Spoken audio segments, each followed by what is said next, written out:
umbrella, and I'm letting y'all know what it is and what it ain't. So let's go.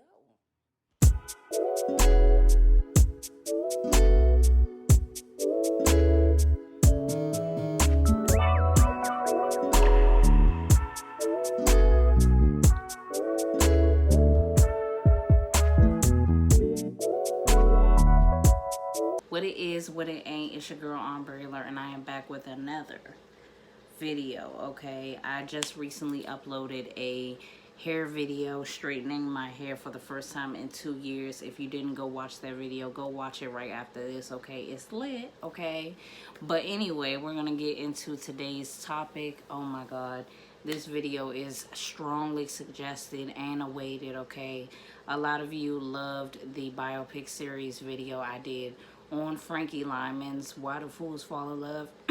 Excuse me. A lot of you liked that video, so, and both videos are at 100 plus views. And like I said before, if you get any of my biopic series videos to 100 plus views, then I will be doing another update or another part to the video. So it's very important that you interact with me, that you comment on those videos. Any of my videos that you enjoy, I will try to update, but especially the biopic series videos, I will update those as best as I can. So make sure that you are watching those videos and you are liking and commenting and telling me what you think. Okay, so I did get a recent comment under the Why Do Fools Fall in Love video asking for more information about his family, Frankie Lymon's family. Unfortunately, I couldn't find a lot of information, so at first I wasn't going to do a video on it. But I did find something juicy recently, and it is the topic of this video. So if you want to know what's going on with Frankie Lymon's gravesite, why he has two tombstones, what's going on, where are they both together, I don't know what it is, you know what I'm saying? If you want to know what's going on, if you want to know the juice, then you might want to stay tuned to this channel and to this video. Make sure that you like, comment your thoughts below when I drop this flavor, because it's piping hot, okay, and it's colorful today. All right, so make sure you subscribe and you know when I'm uploading a video, because this is real lit. Okay, let me just tell you about how I stumbled across this topic. It was real random.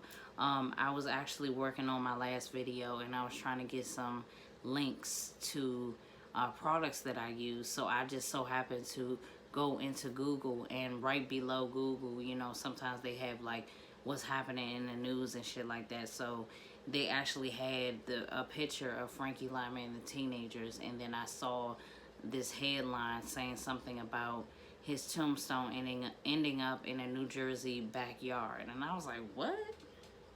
And I remember the last, the part 2 to the biopic series video, I did find out that there was a lot of stuff going on with his tombstone, and I didn't really understand it from the article that I did read. So I did read, I clicked on the article I just recently saw on Google, and I'm trying to tell y'all, like, it is some real hot juicy tea going on. Okay, so I'm finna spill it, so don't know who Frankie Lymon is. I do go into depth more in the other videos, so make sure I will link those below this video if you want to go check those out.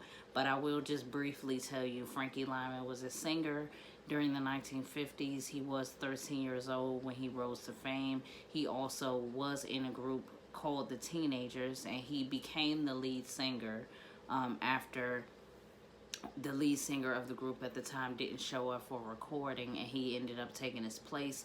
And yes, so he became the star of the group. But the group was successful together for 18 months. Quickly in his career, he did get addicted to heroin at the age of 15, and he went solo after that, and his life kind of started to spiral out of control. If you have seen the movie Why Do Fools Fall in Love, then that is about the actual trial that happened for his estate and his song royalties with his 3 wives. So he's most known for Scandal, but he is known for a lot of his hit records, Why Do Fools Fall in Love, and ABCs. My mom and dad really liked the ABCs song and Goody Goody. That's my mom and dad's, like, two of my mom and dad's favorite songs of his is those two songs. And I remember hearing those growing up. So I always thought this story was interesting, but I wanted to dive deeper into him instead of diving deeper into him and, you know, his wives and things like that, because I feel like that's secondary in his life. You know, he was a star. You know, he the Teenagers was one of the first groups, especially in the black community, to, you know, be in the scene for rock and roll. So I thought it was important to, like, stay in tune with what's going on with him and his life, you know. So anyway, he did end up passing away at 25 years old from a heroin overdose, which is very, very sad. So that's just briefly, you know, he came up around the time of Little Richard and Chuck Berry and artists like that, and Etta James and artists like that. So just to give y'all a background, and Elvis and stuff like that. So anywho, so yes, he does have 2 tombstones. So one is actually on his grave site, which is in the Bronx, New York. It's at St. Raymond Cemetery. So that's where he's buried. So he has one tombstone there. And then currently the other tombstone is actually in Rock and Roll Legends Hall of Fame exhibit at the Historical Museum of Bay County, Michigan. So that's where the other tombstone is. And I will explain what's going on with that and why there is too, okay? Irma Eagle is his wife, was his last wife. And she's the one that made the tombstone. And the tombstone says, "In loving memory of my husband, Frankie J. Lymon." And it is actually on his resting place in St. Raymond's Cemetery in the Bronx. So her tombstone of him is at his actual resting place. And then we have the other tombstone was created by, was done, you know, from a benefit concert where fans of Frankie Lymon actually raised money to give him a tombstone at the time, because years after his death, his grave was unmarked. So his then widowed wife was still, you know, she didn't do any tombstones. So for years there was no tombstone at all. So a store owner, a music store owner by the name of Ronnie Italiano, he actually saw that it was unmarked. So he made the benefit concert to raise money to give him a proper tombstone. And the tombstone was made, and I'll put pictures up here of what that looks like and what it says. And you be the judge. I'll put up both of them, you know what I'm saying? And you tell me which one you think is proper, you know. But I have my thoughts, and you will hear about that very soon. So basically there are 2 tombstones, and I'm going to explain exactly what happened, okay? So, so after Frankie Lymon's death, it was a lot of talk of what was going to happen to his song, "Why Do Fools Fall in Love?" So what had happened was his then producer, I guess, or whatever, his producer ended up putting his name as songwriter on the record, and he did not write the song. So the song was actually written by members of the group, and it wasn't even written by Frankie. So it's important to know that Frankie probably added some things to the song to make it better, and of course he's the one that's singing it, you know what I'm saying? But the members of the group, 2 members of the group, and I'll put their names below, wrote the song, "Why Do Fools Fall in Love?" And it's also important to note that they didn't end up getting any of the royalties from the song at all till this day. So the trial was actually about the song royalties and his estate. So it was like, who's going to get the estate?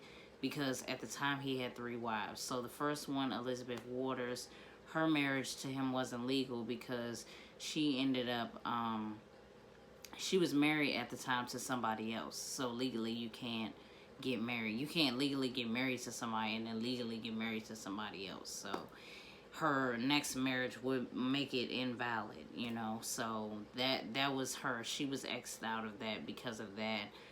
Zola Taylor, she was a singer, had her own bag and everything. And he definitely like took advantage of her as far as the movie goes. Like, I don't know specifics. I'm pretty sure that the movie was based on true events, like things that were happening in their relationships, their separate relationships with Frankie. I'm sure that those things were true. But I think they were said to have gotten married in Mexico, and it wasn't really it wasn't valid or something like that. And then so that leaves Irma Eagle, and she actually got married to Frankie Lymon months before he passed away. So in my opinion, she didn't really know him that long, and they ended up getting married. They only knew each other and got married within a couple of months before he died. So she was the one that actually, you know, ended up getting all the money because legally her marriage was valid to him. So I understand that part, her having a legal marriage to him, but I do feel like the other women like endured a lot of pain. You know, Elizabeth Waters ended up having a miscarriage or something, or a stillbirth or something. Something happened to the child after she gave birth.